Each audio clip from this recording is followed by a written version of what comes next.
In the unforgiving Montana territory of 1875, snow blankets the landscape like a deceptive promise of purity, while wealthy widow Eleanor Blackwood struggles to maintain her hard-won cattle empire against a society that refuses to accept a woman's independence. When her mail-order husband arrives revealing himself as Dr. Jackson Freeman, a black physician from Boston, Eleanor's immediate rejection mirrors the town's deep-seated prejudice, forcing both to confront what true love and acceptance might cost in a world where their union could mean death. Eleanor Blackwood had survived an abusive marriage and built an empire from ashes, but choosing Jackson would require burning everything to the ground again. Blood spilled across pristine snow as Eleanor Blackwood stood over Jackson Freeman's battered body, her shotgun aimed at 3 men from her own town. Behind her, flames engulfed the town's only church, silhouetting her figure against the night sky. "I'll kill the next man who steps forward," she announced, her voice steady despite the tears streaming down her face. "This man is my husband." The crowd fell silent. The banker, Augustus Holloway, stepped forward with a cruel smile. "Then you've signed your own death warrant, Eleanor. No white woman marries a black man in Montana territory and lives to tell about it." 6 months earlier, Montana winters carved bone-deep memories. Eleanor Blackwood knew this truth as she watched the season's first snow from her ranch house window. 3 years a widow, the cold reminded her that survival required calculation, not sentiment. The letter sat on her desk, male handwriting, educated penmanship. Dr. Jackson Freeman of Boston, Massachusetts, had accepted her advertisement. His credentials impressed. Harvard Medical School, surgical experience, publications in respected journals. His daguerreotype showed a handsome man with light features and intelligent eyes. "You need to consider it," Hank, her foreman, said from the doorway. "The Cattlemen's Association won't deal with a woman much longer. You need a man to front this operation." Eleanor's jaw tightened. "I built this ranch from nothing after Walter died." "And you did it magnificently," Hank said. "But inheritance laws favor men. One accident and everything transfers to Walter's worthless brother." Her fingers traced the edges of the letter. "A business arrangement only." "Of course." She penned her acceptance that evening. The Boston doctor would arrive by December's end. The stagecoach appeared through swirling snow the day the blizzard hit. Eleanor waited at the station, her best dress covered by a heavy coat, her expression carefully neutral. When passengers disembarked, she searched for the man from the photograph. A tall figure approached, hat in hand. "Mrs. Blackwood?" Eleanor's greeting died on her lips. The man before her was unmistakably Negro. His skin was lighter than most she'd seen, but there was no mistaking it. "Dr. Freeman," she managed. His smile faltered at her expression. "You seem surprised."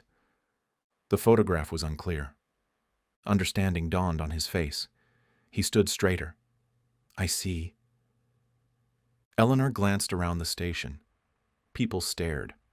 Augustus Holloway, the town banker, watched from across the street, eyes narrowed. "There's been a misunderstanding," Eleanor said, voice low. "I can offer you money for return passage." "The next eastbound stage doesn't leave until the storm clears," the station master interrupted. "Could be weeks." Eleanor felt heat rise to her face. "I can't possibly—" "I'm sure we can arrange accommodations at the hotel," Jackson said. The station master shook his head. "Hotel's full with the stranded passengers. Nobody's leaving town in this weather." Augustus approached, hat tipped. "Problem, Mrs. Blackwood?" "No problem," Eleanor answered too quickly. "I'm Augustus Holloway, town banker." He extended his hand to Jackson, smile not reaching his eyes. "And you are?" "Dr. Jackson Freeman," Jackson replied, shaking the offered hand. "Doctor? How unusual. And what brings you to our little community?" Eleanor cut in before Jackson could answer. "Dr. Freeman is consulting on some medical matters at the ranch. Temporarily." Augustus's gaze flicked between them. "Interesting company you're keeping, Mrs. Blackwood." That night, Jackson slept in the ranch's guest quarters, separated from the main house. Eleanor paced her bedroom, reputation and practicality warring in her mind. By morning, she'd decided, he would stay only until the roads cleared. 2 days later, Sarah developed the cough. Eleanor's niece had come for winter holidays, her only family since Walter's death. The cough worsened overnight. By morning, the child burned with fever. Eleanor found Jackson in the stables preparing to move to town despite the continuing storm. "My niece is ill," she said without greeting. "I need your medical opinion." Sarah's condition deteriorated rapidly. White patches lined her throat when Jackson examined her. "Diphtheria," he confirmed. "It will spread through town quickly in these conditions. Can you treat it?" Jackson met her gaze directly. "Yes. I'll pay whatever—" "I don't require your acceptance to do what's right, Mrs. Blackwood." Within days, the epidemic engulfed Pierce Creek. The town doctor fell ill. The hotel became an infirmary. Jackson worked tirelessly, moving between town and ranch, treating anyone who needed help. Eleanor converted her dining room into a treatment ward. She worked alongside Jackson, following his instructions, witnessing his skill. When Sarah's fever finally broke, Eleanor felt something crack within her rigid worldview. "Thank you," she whispered when they were alone. Jackson nodded, dark circles under his eyes. "She's strong, like her aunt." Augustus visited daily, ostensibly checking on the welfare of town citizens. His eyes followed Jackson with calculated interest. "Strange how trouble arrived with him, isn't it?" he remarked to Eleanor. "The disease was already here," she corrected. "Dr. Freeman is saving lives." Augustus's smile turned cold. "For now. But I wonder what else he brings with him." Eleanor found the letters while organizing medical supplies in Jackson's quarters. She knew she shouldn't read them, but curiosity overwhelmed propriety. Jackson wrote regularly to his sister in Boston, describing his dream of establishing a practice where skill mattered more than skin color. She confronted him that evening. "I found your letters." Jackson didn't look up from sorting medicines. "Privacy is a luxury I've never been afforded." "Why come west?" "Why answer my advertisement?" His hands stilled. "Because here, no one knew me. I could be judged by my abilities first, before they saw my skin." A bitter smile crossed his features. "That was the theory." "You know about Walter," she said suddenly. "The town gossip. That he drank. That he hit you. That he left you in debt." Jackson finally met her eyes. "That you built everything from nothing after he died." They stood in silence, newfound understanding between them. The epidemic claimed 12 lives before waning. Eleanor collapsed from exhaustion during the worst of it. She woke to find Jackson tending her with the same gentle care he showed all patients. "You don't have to be invincible," he told her. "No one should face everything alone." As conditions improved, Jackson prepared to leave. The storm had cleared. The stage would run again soon. Eleanor told herself she should feel relieved. Instead, she felt hollow. The discovery changed everything. While reviewing loan documents in Augustus's office, Eleanor noticed maps of railroad expansion and lists of property acquisitions throughout the valley. Her land was marked prominently, the only major parcel not yet secured. Augustus entered as she studied the maps. "Curious, aren't you? You've been buying debt from struggling ranchers." "Business, Eleanor. The railroad needs continuous land. Your property is the missing piece." His smile turned predatory. "Marry me, and we'll both profit handsomely." That evening, Eleanor found Jackson packing his medical bag. "Stay," she said, extending her hand. "I have a proposition." Jackson lowered his medical bag. The lamplight caught the angles of his face, revealing more curiosity than suspicion. "Augustus plans to sell the entire valley to the railroad," Eleanor said. "He's been acquiring debt from struggling ranchers. My land is the missing piece." "Why tell me this?" Eleanor smoothed her skirt, buying time. "I propose a partnership, your medical expertise in exchange for my protection while we gather evidence against him." Jackson studied her face. Yesterday you couldn't wait for me to leave. Yesterday, I didn't know Augustus was destroying families for profit. Something unspoken passed between them. The wind rattled the windows, winter's grip still firm despite spring's approach. Jackson extended his hand, an agreement sealed in silence. Eleanor converted the guest house into a medical office. Jackson began treating patients there, mostly ranch hands and their families at first. Word spread about the doctor's skilled hands. Few mentioned his skin. He joined Eleanor's business meetings as her consultant. Men who refused to acknowledge Eleanor directly would speak to Jackson, unaware of her strategy.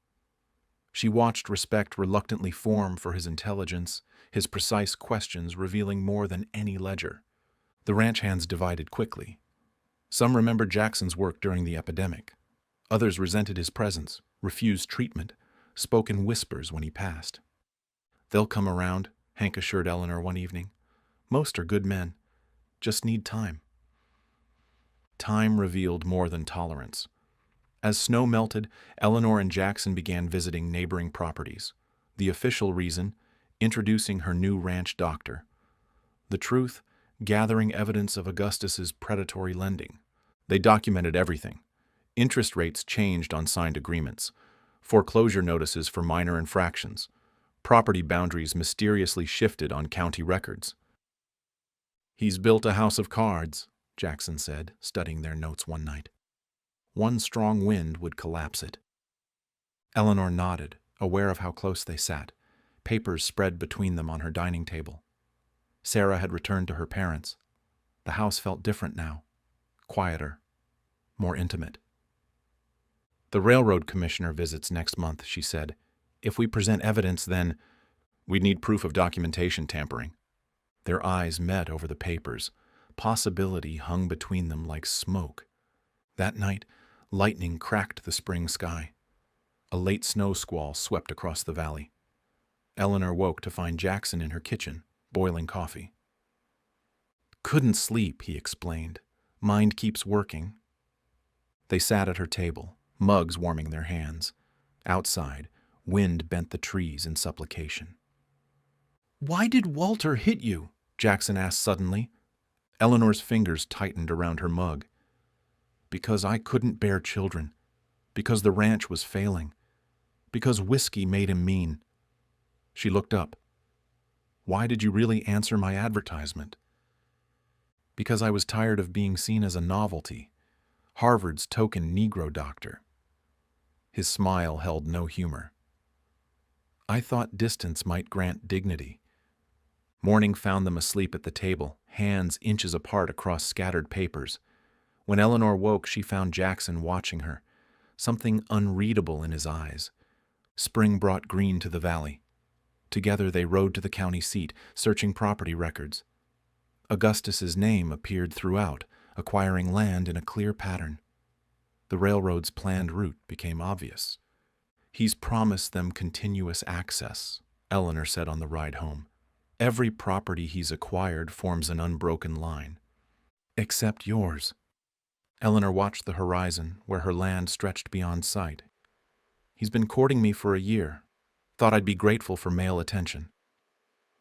That afternoon, they discovered Augustus's forgery. Records showed Eleanor's signature on an agreement she'd never seen, pledging her land as collateral for a loan never given. "He's desperate," Jackson said. "This is criminal." Their triumph carried them home on wings of justice. In her kitchen, Eleanor laughed for what felt like the first time in years. Jackson's smile transformed his serious face. The moment suspended between them, fragile as spun glass.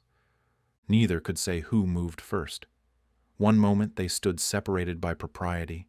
The next, his lips found hers. Software questioning. When they broke apart, fear replaced joy in both their eyes. "I shouldn't have," Jackson said. Eleanor touched her lips, voice a whisper. "Neither should I." Sunday arrived with clear skies and heavy hearts. Eleanor attended church services for appearance's sake. Jackson's absence beside her both relief and regret. Pastor Williams preached fire and brimstone. Unnatural relations bring God's judgment. Those who transgress natural boundaries invite damnation. Eleanor felt eyes upon her. Stories had spread. Whispers followed her movements. Augustus stood during announcements, dressed in his finest suit. "Friends, I have an announcement. Our dear widow Blackwood has faced challenges managing her property alone. Today, I formally announce my intention to marry Eleanor and save her from potential ruin." The congregation murmured approval. Eleanor's hands went white-knuckled in her lap. "I must decline," she said, rising to her feet. "My ranch prospers under my management." Augustus's smile thinned. "Perhaps you prefer other arrangements? Perhaps your Negro doctor provides counsel beyond medical matters." Silence filled the church. Eleanor's chin lifted. "Dr. Freeman is a respected physician who saved many lives here, including my niece's." "Indeed," Augustus said. "And soon you'll have reason to appreciate my generosity. The Railroad Commission has confirmed their plans. Without Eleanor's land, the railroad will bypass Pierce Creek entirely. Our town will wither while neighboring communities prosper." Eyes that moments before held judgment now filled with fear. Livelihoods hung in balance.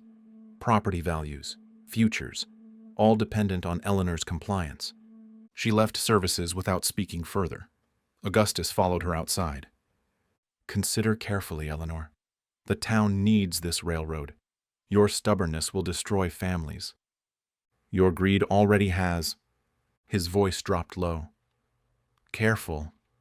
People behave unpredictably when desperate, especially regarding women who keep company with Negroes." The threat lingered in spring air, sweet with wildflowers. That night, Eleanor found her fence lines cut, cattle scattered across neighboring properties. 2 prized bulls lay slaughtered near the creek, valuable meat left to rot. A warning. Jackson examined the damage alongside her, face grim. "This will escalate. You should send me away, for your safety." "I've spent my life cowering from one man or another," Eleanor said. "No more." They rode home in silence. Jackson's shoulders carried visible weight. At the stables, he helped her dismount, hands lingering at her waist a moment too long. "I've put you in danger," he said. "I put myself here." That night, Eleanor made her decision. She found Jackson in his quarters, packing. "Don't," she said from the doorway. "I won't be the cause of your ruin." Eleanor stepped closer. "I propose marriage." Jackson's hands stilled. "What?" "A marriage of convenience. Property rights would transfer to you as my husband. Augustus couldn't force my land sale." "Do you hear yourself?" Jackson turned to her, eyes pained. "You would bind yourself legally to a man you flinched from touching days ago." "That's not fair, isn't it? I won't be used as a shield by a woman who still sees my skin before my person."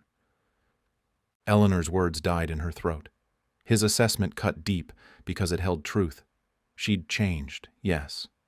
But enough? 3 days passed without communication between them. Eleanor focused on repairing fences, finding scattered cattle. Jackson treated patients in town, staying overnight at the livery rather than returning to the ranch. When word came, it arrived with one of Eleanor's ranch hands, riding hard from town. "They've got him," the man panted. "Holloway and his men took the doctor while he was gathering supplies. They're holding him at the church." Eleanor's blood turned to ice. For what purpose? Talk of a trial. But there's no law in what they're planning. Eleanor moved without hesitation. She retrieved her shotgun, loaded both barrels, and mounted her fastest horse. "You riding into that alone is suicide," her foreman warned. Eleanor's eyes held steel. "Then I'll die on my terms." Eleanor galloped toward town, shotgun across her lap.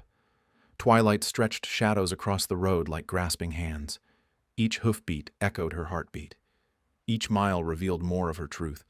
She'd sent Jackson away to protect her reputation. Now she rode to risk her life for him.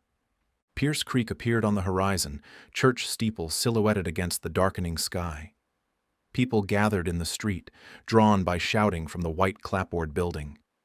Augustus's voice carried above the others, commanding as a preacher's. Eleanor dismounted at the edge of town. She approached on foot, shotgun held low. The church doors stood open. Inside, men had arranged pews in a circle. Jackson stood in the center, hands bound, face bloody but unbowed.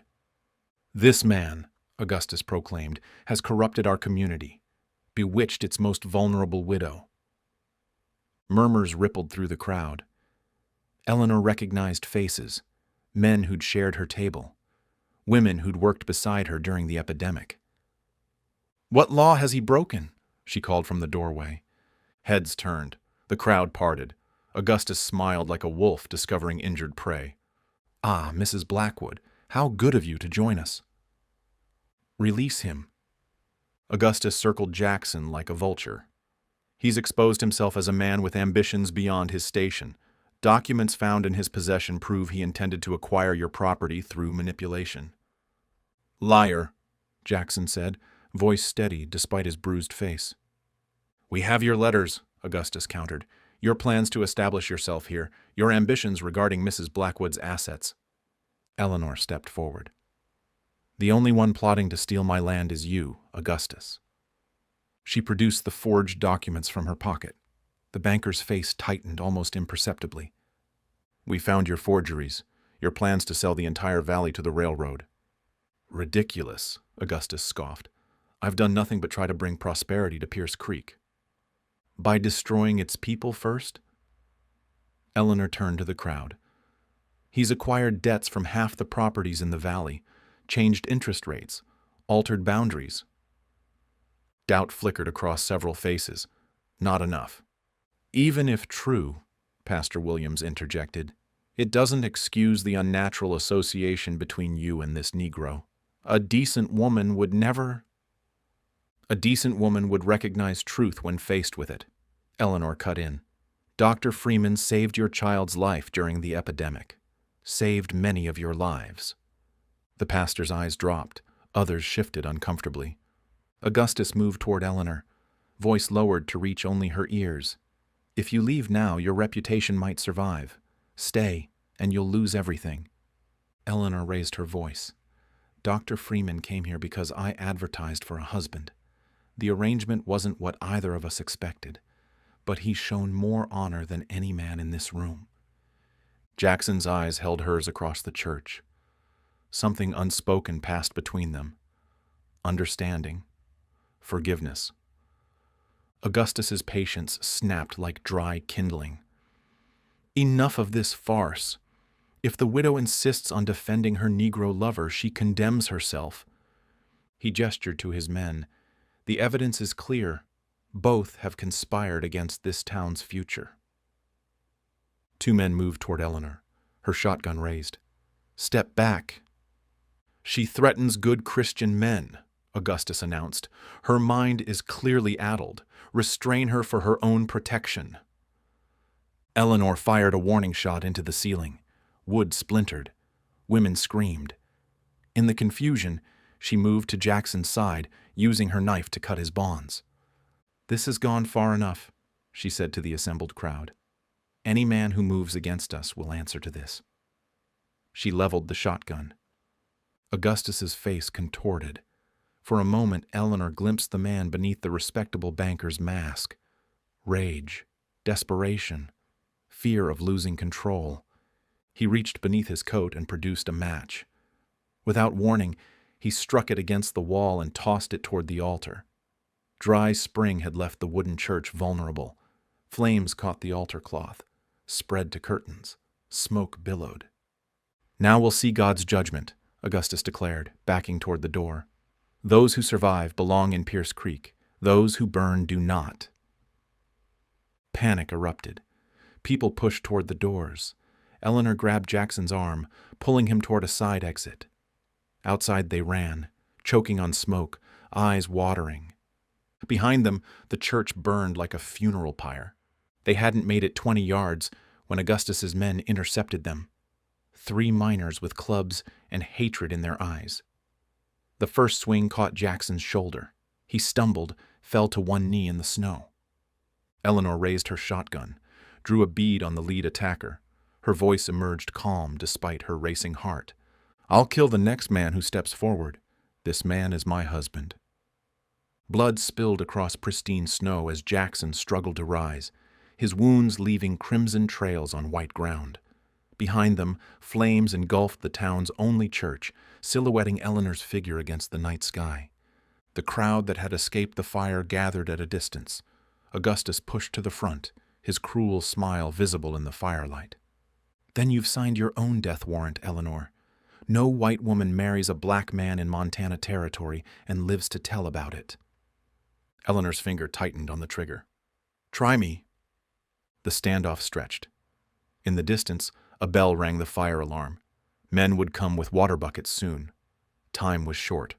Augustus sensed it too. He gestured to his men. "Take them." Eleanor fired. The shot went wide intentionally, kicking up snow near the men's feet. They hesitated. Just long enough. She helped Jackson to his feet. Together, they backed away from the crowd, toward where she'd left her horse. "This isn't over, Eleanor," Augustus called after them. "You've chosen your side." They rode double through the darkness, Jackson's arms around Eleanor's waist, his breath warm against her neck. Behind them, orange flames painted the night sky. The church bell stopped ringing, its tower collapsed. When they crested the hill overlooking Eleanor's ranch, fresh horror awaited. Flames rose from her barn, her house, everything she'd built since Walter's death, devoured by fire. "Augustus works quickly," Jackson said, voice hollow with exhaustion. They approached cautiously. No attackers remained, just destruction, complete, methodical. Her ranch hands had either fled or been driven off, her cattle scattered or stolen. They dismounted near the smoking ruins of her house. Heat still radiated from the blackened timbers. Eleanor's shoulders stayed straight, her eyes dry. She'd rebuilt once.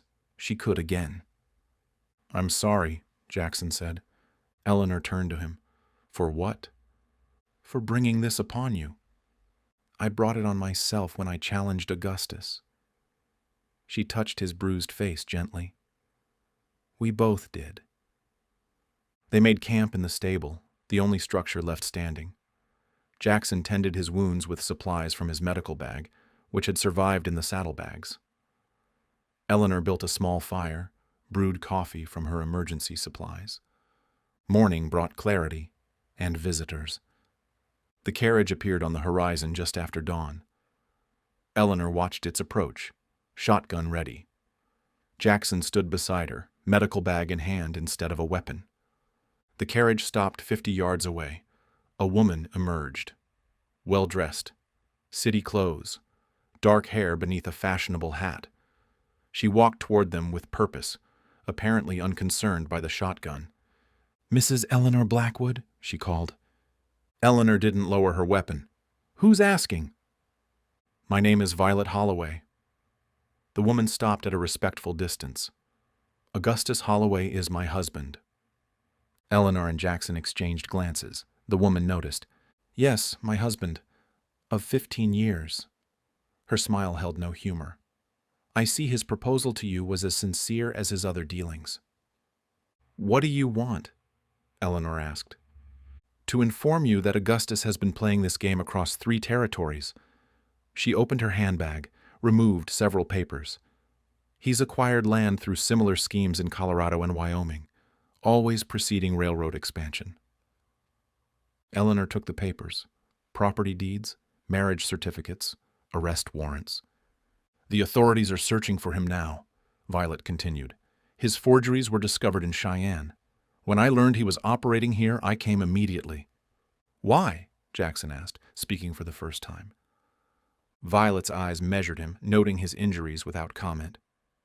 "Because every scheme he executes leaves ruined lives behind, and because I intend to divorce him and claim my share of his assets before he disappears again." She turned back to Eleanor. "The Railroad Commission knows of his fraud. They'll deal with him accordingly when he's found." With that, Violet Holloway returned to her carriage, dignity wrapped around her like armor.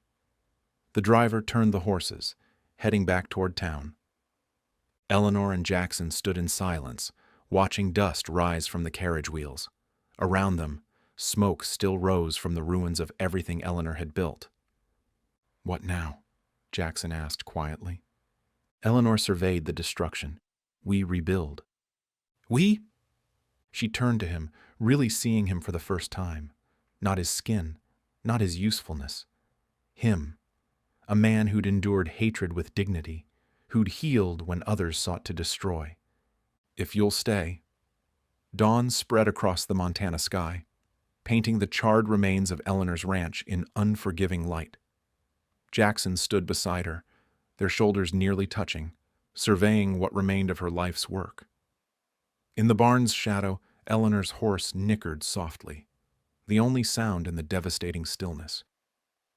"We have nothing to rebuild with," Jackson said quietly. Eleanor's eyes scanned the horizon. "We have land. The most valuable asset remains." Smoke still curled from the blackened timber. The smell of ash hung heavy, a reminder of how quickly foundations can crumble, how easily certainties burn. They slept in the stable that night, on hay made into rough pallets.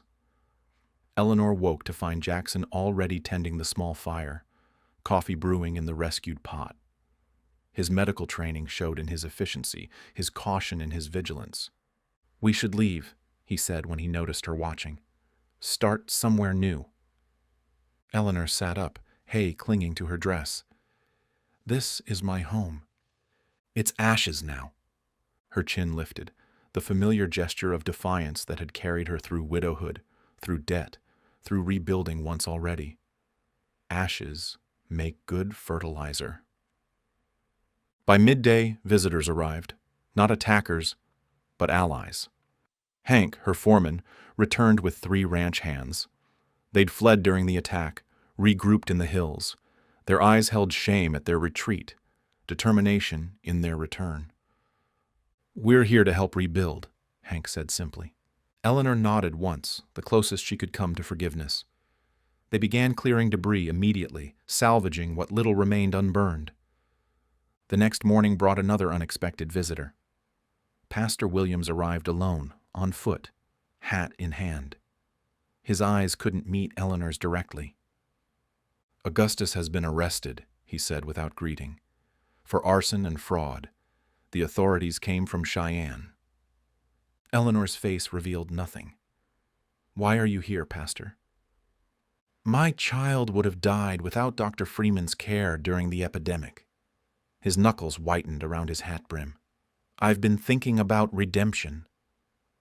He looked at Jackson then, finally. "I'll not interfere with whatever arrangement you two determine, and I'll speak against those who might." After he left, Eleanor found Jackson organizing medical supplies in the stable. "What arrangement would you determine?" she asked. Jackson's hand stilled. "What do you mean?" "The pastor expects us to marry. For convenience." "Is that all it would be?" The question hung between them, fragile as spider silk. Jackson set down the bottle he'd been holding. "It would be dangerous," he said finally, "for both of us." Eleanor stepped closer. "I no longer fear danger, only regret." They married 3 days later. No church remained for the ceremony, so they held it on the ashes of Eleanor's ranch house. Pastor Williams officiated, visibly uncomfortable but resolute. Hank and the returning ranch hands stood witness. A handful of townsfolk attended, mostly those whose lives Jackson had saved during the epidemic. They stood separate from the others, their presence both apology and defiance. Eleanor wore her plainest dress, unadorned except for a wild rose tucked into her collar. Jackson wore his city suit, incongruous among the ashes but dignified. When they kissed to seal their vows, the small assembly remained silent. No cheers, no objections, just the wind across the prairie, carrying away the scent of smoke. They began rebuilding immediately. First a cabin, single-roomed but sturdy. Eleanor worked alongside the men, driving nails, sawing lumber. Jackson divided his time between construction and continuing his medical practice, which now operated from a lean-to beside their growing cabin. News traveled across the territory. A white woman had married a Negro doctor. Some came to gawk, others to threaten, most simply to see if the rumors were true. Through summer heat, they rebuilt. Fences rose from broken posts.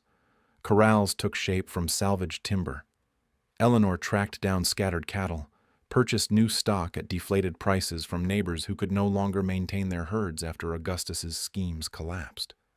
Jackson's practice grew despite prejudice. His skill proved more valuable than conformity. Women brought sick children in secret at first, then openly as results spoke louder than social convention. By autumn, walls surrounded them again. A proper bedroom, a kitchen, a small examination room for Jackson's patients. Not the grand house Eleanor had built after Walter's death, but something new, something shared. The letter arrived with the first snow, official railroad letterhead. Eleanor read it twice before handing it to Jackson. "They're offering to purchase a right-of-way through our property," she explained. "The legitimate railroad commission, not Augustus's scheme." Jackson studied the offer. "This is a substantial sum." "Enough to start fresh anywhere," Eleanor agreed. "Boston, Chicago, San Francisco." "You'd leave?"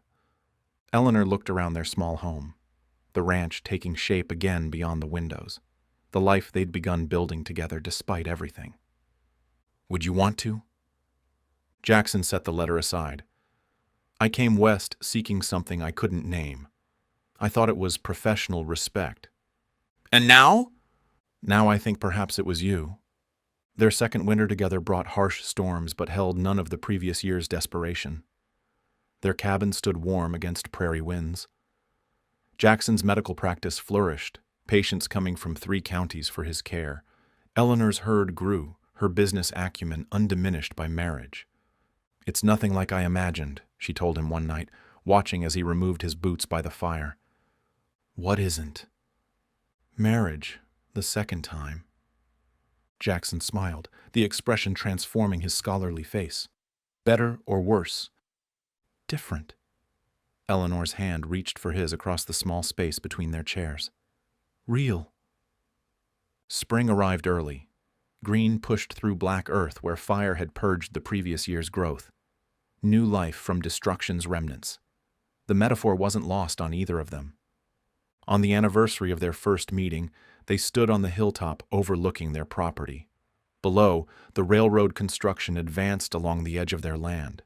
The agreement had been signed, the money paid. Enough to secure their future while preserving what mattered most.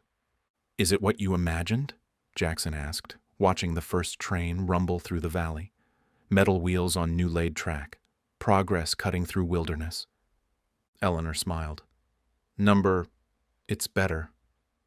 She turned toward him, hand extended, ready to walk back to the home they'd built together on scorched earth, ready for whatever came next in this unexpected life they'd forged.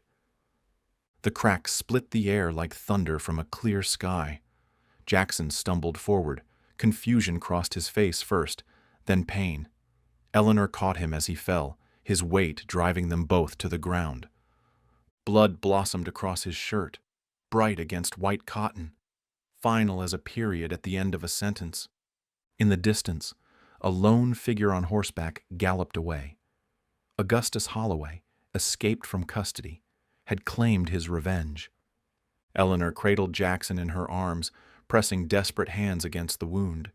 His blood seeped between her fingers, warm, relentless. "Stay with me," she commanded, voice breaking for the first time since they'd met. Jackson's eyes found hers, clear despite the pain, present despite the approaching darkness. "I'm not going anywhere," he whispered, his hand covering hers over the wound. "We rebuild, remember?" Eleanor pressed harder against the bleeding, summoned the strength that had carried her through loss before. This time would be different. This time she refused to be left alone. "Hank," she called toward the ranch below, voice carrying on the spring air. "Bring the wagon. Bring bandages."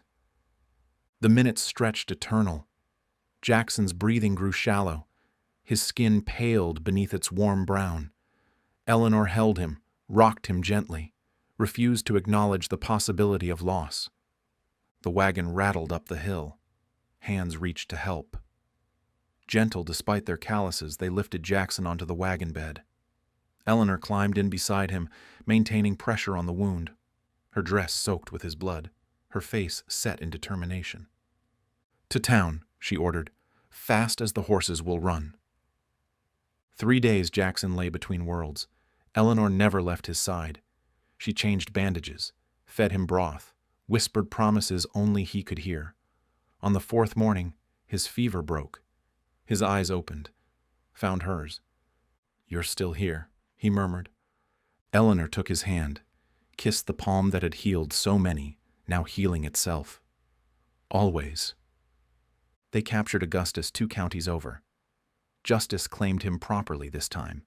His hatred had accomplished nothing but its own defeat. The railroad continued its advance across the territory.